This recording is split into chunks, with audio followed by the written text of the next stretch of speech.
Broncos country, what is poppin'? It's your boy Mark here with Marcky Sports, man. And I think that Sean Payton is currently trying to trick Broncos fans and other NFL executives into thinking that he's not going to make a move in the draft that he ultimately wants to make. Now, if this sounds familiar, it is exactly what happened last year when the Broncos selected Bo Nix at number 12. We'll get into all the details and why I feel like he might be doing that again this year. Whether it works or not is to be determined. But I think it is a strategy that makes a lot of sense. And we're going to break it down. And before we do, guys, if you love Denver sports and if you love NFL draft content, do yourself a favor. Subscribe to the channel, like the video, check some of the other stuff out. And if you like what you see, man, I hope I earn a subscription from you. It would mean a lot. I'm trying to get to 1,000 before the draft, and that would make my draft day literally perfect. Well, maybe Ashton Genty would too. But all right. Let's dive into it. So, guys, the Broncos, we know about all the moves they make. We talked about it ad nauseum. I love the signings of Dre Greenlaw, Talanoa Hufanga, and, of course, Evan Engram. Evan Engram is the one that I still think right now I like the most because even though I was pounding the table for the other two, we desperately needed a tight end, and I love the way Evan Engram can fit in this offense. And our tight end room has been god-awful, bottom of the barrel, like just horribly bad for such a long time. So it's good to be able to have somebody like Evan Engram come in. And people are talking, is he the Joker? Is he not? Well, ultimately, let's take a look at last year and what Sean Payton did in the NFL draft, right? He tried to mislead a lot of different organizations in terms of his overall interest in Bo Nix. And he did that in a lot of different ways. Specifically, this was targeted towards the Raiders. He was making calls back to teams saying, hey, if you guys are interested in trading back, putting on the front that they weren't really desperate. They didn't really want to stay at 12, making it seem like it was really serious. He wouldn't really call anybody to move up, all that. He even took calls from the Raiders team and all of that. And ultimately what ended up happening is Bo Nix was available for them at 12. Now, did these tactics work? If he didn't do it, would Bo Nix still have been available at 12? I mean, maybe, maybe not. Who knows? But it's a really good move. And I'm sure this happens with executives all the time. But, the fact that it got revealed is cool, and it's kind of confirmed, and we can at least talk about it. Another thing about him is given that 1 year that he had not coaching and him being in the media, he was able to have a little bit of media reports be set out too. So that's kind of the advantage that Sean Payton's got. And I feel like he might be doing the same exact thing with the Evan Engram signing. So when you break it down and you look at the signing of Evan Engram, it's really peanuts when you look at it.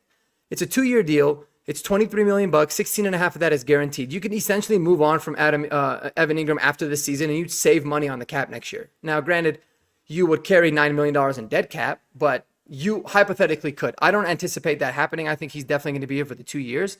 But it's a dating contract. It's definitely not a marriage contract, but it's one that's really good. But I think it's enough of a deal that maybe others in the NFL are thinking, oh, maybe the Broncos aren't going to get a tight end in round 1 of this year. And there's a couple of things working well for us in our favor. First of all, it's a very deep class.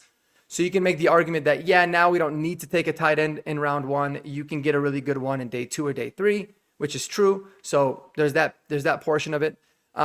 Another part of it is like now, I don't see any mock drafts. Whether it be from the main guys like Daniel Jeremiah, Field Yates, Mel Kiper, or a lot of the awesome, mock draft people that I follow on YouTube. Shout out to all you guys, by the way. Nobody's taking Colston Loveland at number 20 anymore, whereas before it was getting like borderline boring how often that would happen. And if that's the sentiment of what's happening with the public, what makes you think it's not happening with other executives? And I think that that's the case. Now, here's the big thing. There's a couple of really important factors in this story as well. Number one is the Broncos hosted Evan Engram when he came here. They wined and dined him. They had him come tour the facility. He stayed the night, and he left. It was like a one-night stand. We literally had him stay the night, and we kicked his ass out because we didn't give him a contract. He said he was going to go visit the Chargers. We said, no problem. We're not really overly desperate, kind of putting on the front. He went and visited the Chargers.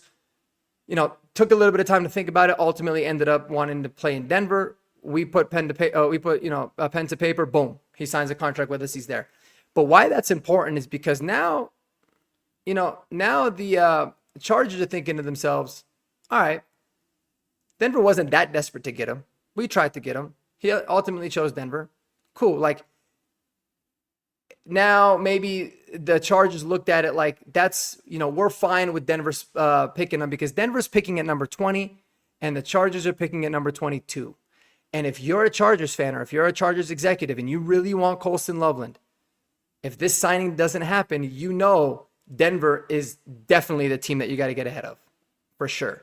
Now they might not necessarily be thinking that. They might be thinking, oh, Denver's good. They signed Evan Engram. That's not much of a threat. Maybe we could just sit back and get our guy at 22.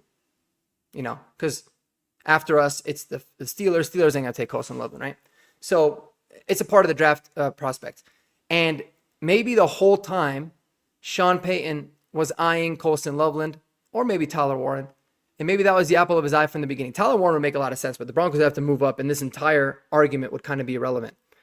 But, you know, if you really think about it, he could have been eyeing Tyler Warren the entire time.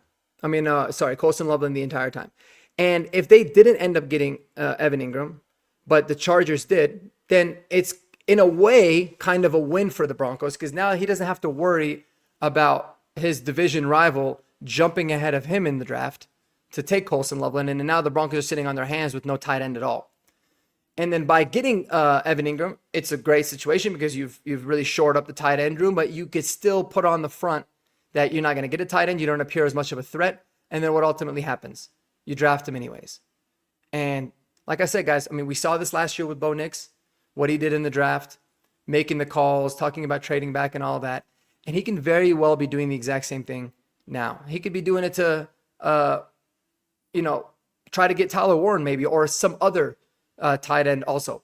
But it's really ironic that right after the Evan Engram signing, no one was thinking the Broncos needed to get tight end, when realistically, guys, we are one injury away. And Evan Engram does have quite the injury history. We are one injury away from being right back at square one. So yes, we definitely need more tight ends. Before the Evan Engram signing, we were talking about get one of these vets and draft a tight end. Or if you don't get one of these vets, draft 2 tight ends. So we definitely still need to get one. I think we should target one early on in the draft. And I really do believe that still it could be Colston Loveland with pick number 20. Or there's even a possibility that the Broncos could trade up a few picks if, let's say Tyler Warren makes it past the Colts. Yeah, I can see us absolutely making a move up to get somebody like him. Maybe I'm overthinking it. Regardless, let me know what you guys think below. Should the Broncos try to get Colston Loveland or Tyler Warren, or should they just take BPA? No running back in round 1, but BPA and get one of these young and talented tight ends later on in the draft. I'll tell you what, after the Evan Engram signing, I always liked Mason Taylor a lot. I thought he was a very slept-on prospect. I thought he was just a very complete, solid tight end. After we signed Evan Engram, I think he's an even better fit for the Broncos because he's a little bit more complete. He could do a little bit more traditional tight end stuff. So we don't necessarily need to go after that receiving mismatch tight end. I'm not gonna say the word, but you know what I'm talking about. So yeah, I think it's a win-win situation across the board. If Sean Payton wants to get Colston Loveland, cool. If he wants to get Tyler Warren, hell to the yes. And if he ends up going for Mason Taylor or an Elijah Arroyo or somebody else later on, I'm good with that too. Let me know what you guys think below. I appreciate y'all tuning in. Until next time, go Broncos and peace out, baby.